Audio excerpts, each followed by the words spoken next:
जिनकी आत्मा पर बोझ होता है, कभी कभी उनकी जबान साथ नहीं देती। शायद इसीलिए तुम अपना बयान लिख कर लाए हो। अब मैं इस वर्दी के पिंजरे से आजाद हो चुका हूं। ना तुम मेरे सीनियर और ना मैं तुम्हारा जूनियर। अब मुझसे सवाल करने के लिए तुम्हें अदालत के दरवाजे खटखटाने होंगे। कमिश्नर साहब को पता है कि इस वक्त मैं तुमसे मिलने आया हूं। हद से बाहर मत निकलो, वरना कानून के शिकंजे में फंस जाओगे।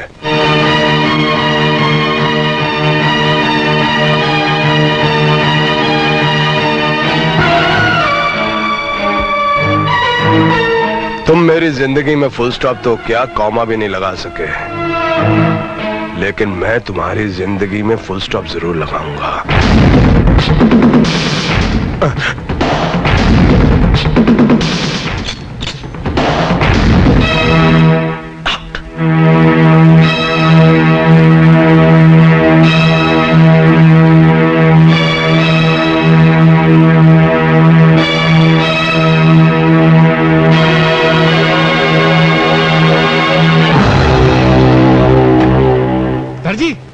सर जी वाह, बाप बेटी दोनों यही है। बड़ी जबरदस्त खुशखबरी लाया हूँ। आपने कहा था ना बहना के लोग अच्छा तो रिश्ता लेकर आओ, तो मैं रिश्ता लेकर आया हूँ। अरे वाह, फिर वही रिश्ता।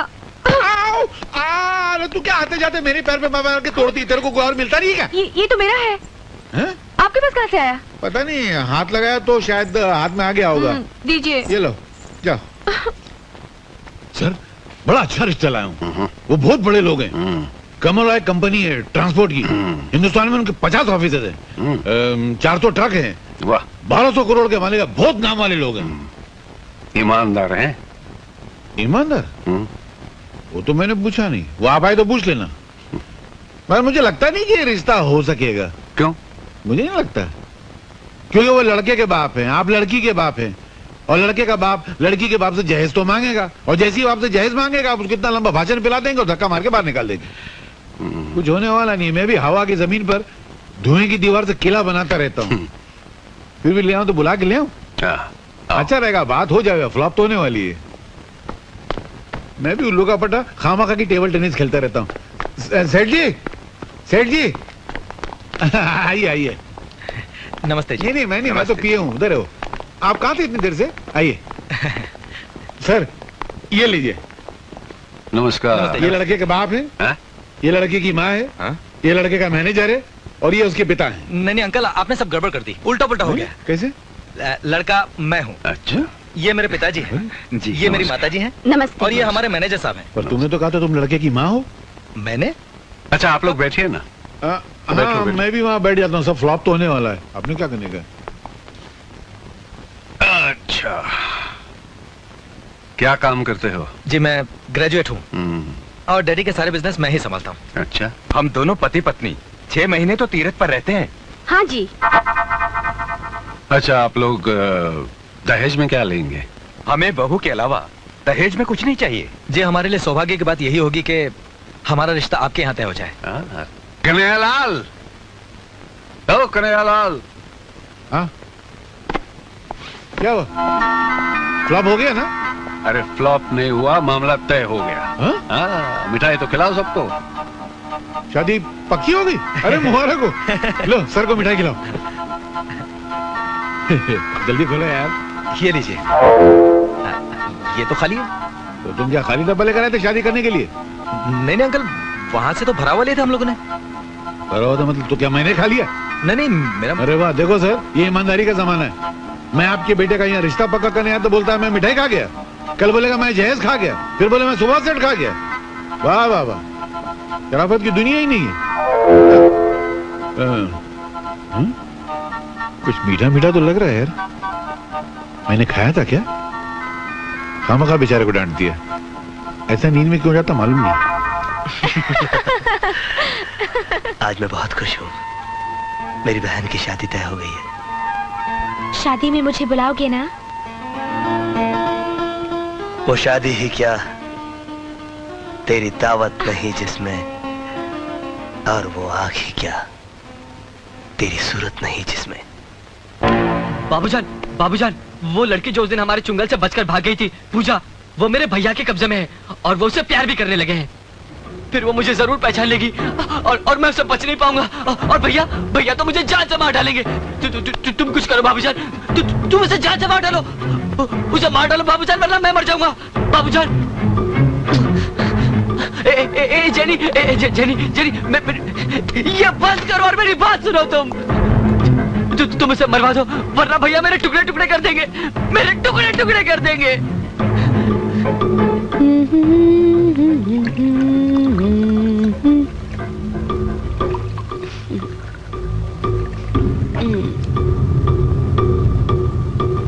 बाबूजान, याद रख, रावण की मौत नहीं होती अगर उसका छोटा भाई नहीं होता।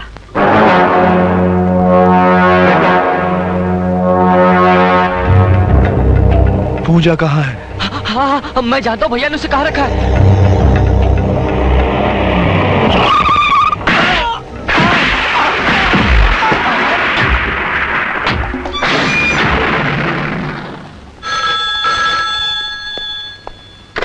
हेलो सर, मैं हवलदार रमन्ना बोल रहा हूँ। कुछ गुंडों ने उस घर पर हमला कर दिया है जहाँ आपने पूजा जी को रखा है। आप जल्दी आ जाइए। पूजा, पूजा, पूजा।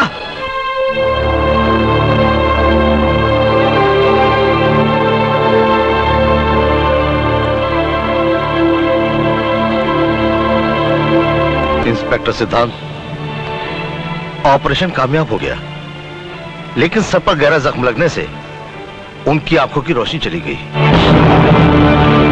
इंस्पेक्टर सिद्धांत, आपका डिपार्टमेंट मुजरिमों के खिलाफ गवाह तो तैयार कर लेता है, लेकिन उनकी रक्षा नहीं कर पाता।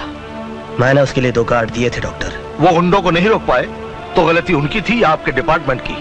और फिर सजा किसको मिली? किसको मिली सजा? चूंकि पूजा स्टेज की आर्टिस्ट थी, इसलिए पहले से मैं उसको जानता था। माँ बाप तो है नहीं, पहले से उसकी जिंदगी वीरान थी, अब तो उसकी जिंदगी में अंधेरा ही छा गया। कुछ लोग उसके अंधेपन का फायदा उठाने की कोशिश करेंगे और दुश्मन तो उसे मार ही डालेगा। फिर आगे उसकी बर्बादी का जिम्मेदार कौन होगा? किसी के भी जिम्मेदार होने का कोई सवाल ही पैदा नहीं होता, इसलिए कि वो बर्बाद ही नहीं होगी। मैं उससे शादी करूंगा।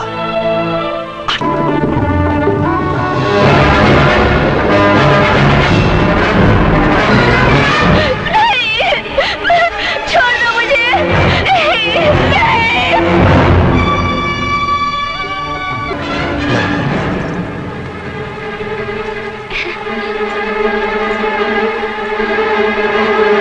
कितने भोले भाले लगते हैं।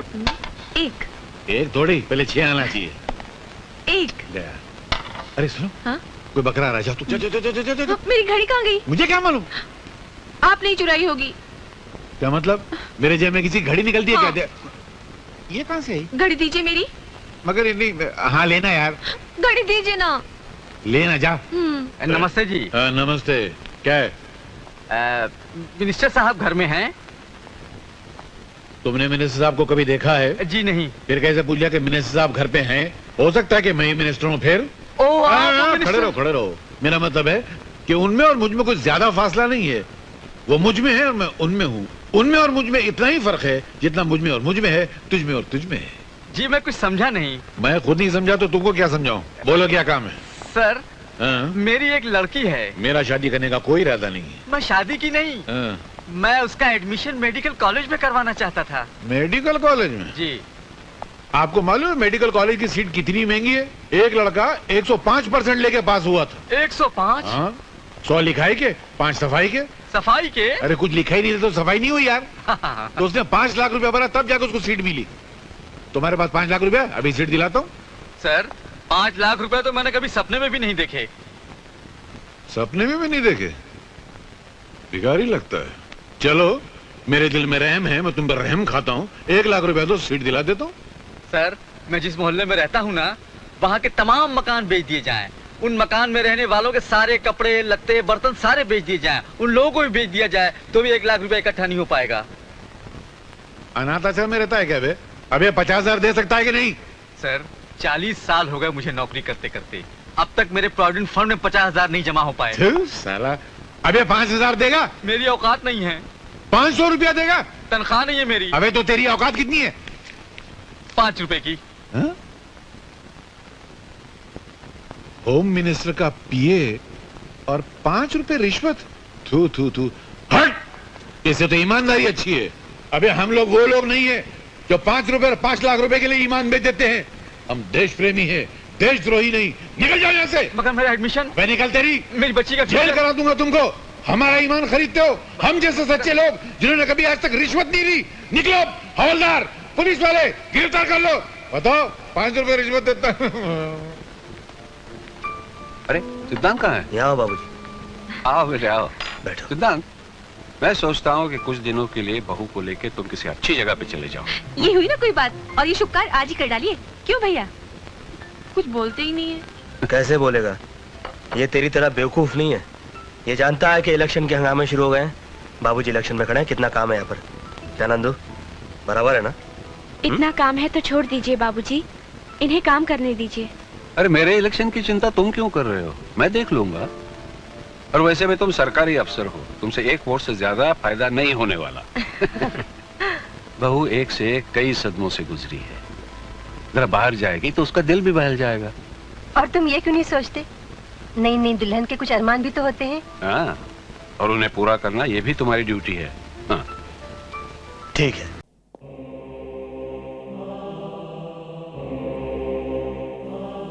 क्या बात है? मैं तुमसे कुछ कहना चाहती हूँ। क्या? आज बड़ी मुश्किल से हिम्मत जुटा पाई हूँ ये कहने के लिए कि मैं तुमसे प्यार करती हूँ। I love you. देवा, देवा मेरी बात तो सुनो। देवा, अच्छे तो तुम मुझे पहले दिन से ही लगने लगे थे। धीरे धीरे जितना मैं तुम्हें समझती गई, उतनी ही गहरी जगह तुमने मेरे दिल में बना ली। देवा, जया, तुम जानती हो मेरी जिंदगी क्या है? मेरे साथ सपने जोड़ने का मतलब समझती हो?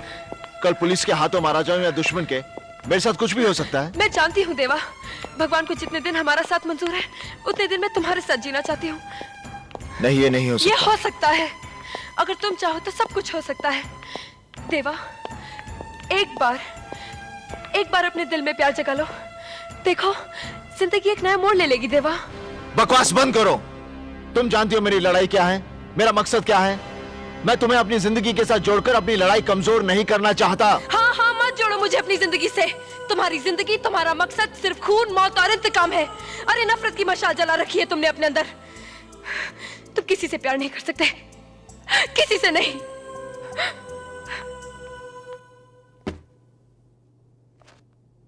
अब इन पैसों की कोई अहमियत नहीं मिस्टर देवा, क्योंकि उनकी बीमारी अब ऐसी स्टेज पर पहुंच चुकी है जहां आकर हमारी मेडिकल साइंस की सारी कोशिशें नाकाम हो जाती हैं। क्या मतलब?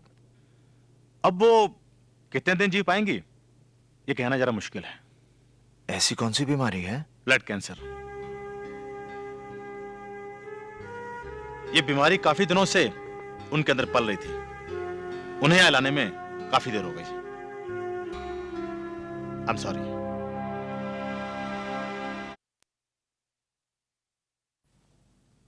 अरे देवा,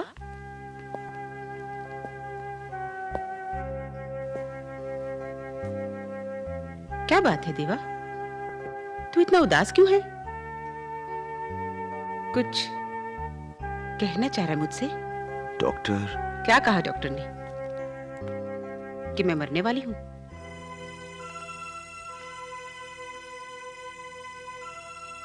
ये बात तो मैं बहुत पहले से जानती हूं। हाँ देवा, इस सच्चाई को जानते हुए भी मैंने उदासी को अपने आसपास फटकने भी नहीं दिया। जानते हो क्यों? क्योंकि मैं जया से बहुत प्यार करती हूँ, बहुत प्यार करती हूँ।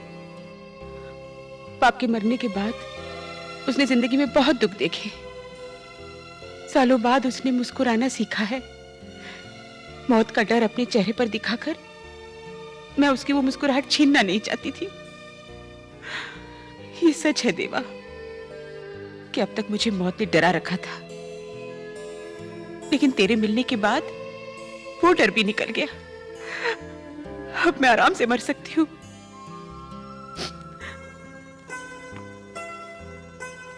मुझ पर एक एहसान और करेगा?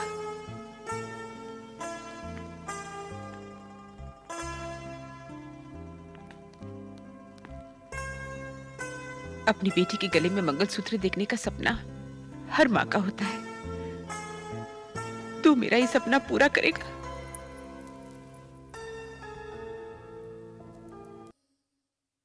सर मैं इंदर बोल रहा हूँ। हाँ बोलो इंदर। सर आपको याद होगा मैंने आपको बताया था कि ड्रग माफिया के रिलेशंस हमारे कुछ एक खास मिनिस्टर्स के साथ हैं। सर उनकी एक सीक्रेट मीटिंग के बारे में मुझे अभी अभी खबर मिली है और मैं चाहता हूं कि आप जरूर जरूर वहां पर पहुंच जाएं। उनकी गिरफ्तारी के वक्त आपकी मौजूदगी बहुत जरूरी है। मैं आऊंगा इंदर। कहाँ आना है मुझे? डेल्टा टावर ठीक 11 बजे। हेलो देवा। हाँ बोल इंदर। देवा मुझे आकाश के कातिलों के बारे में कुछ खास खबर मिली है। मैं चाहता हूं कि तुम डेल्टा टावर पहुंच जाओ ठीक 11:15 बजे। ठीक है मैं पहुंचता हूं।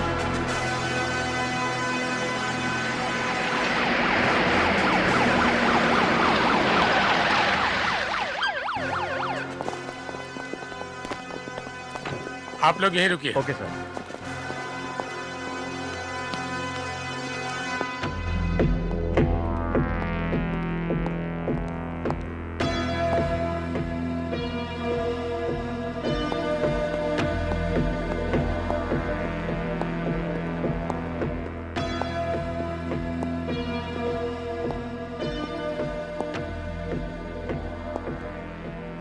इंदर।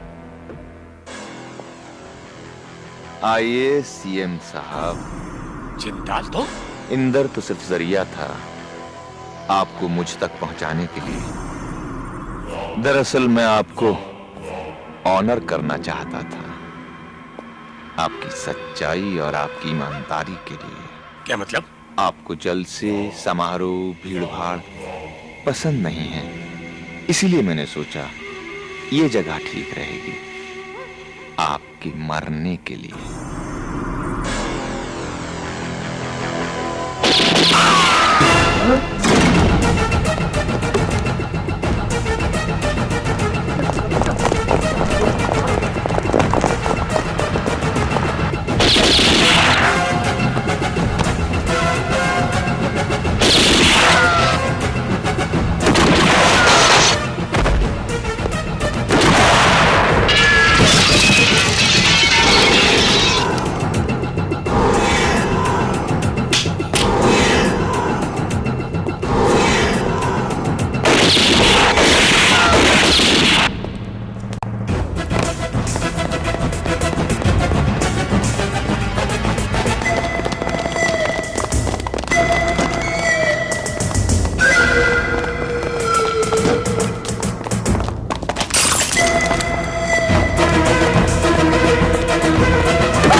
भैया देवा देवा वो दो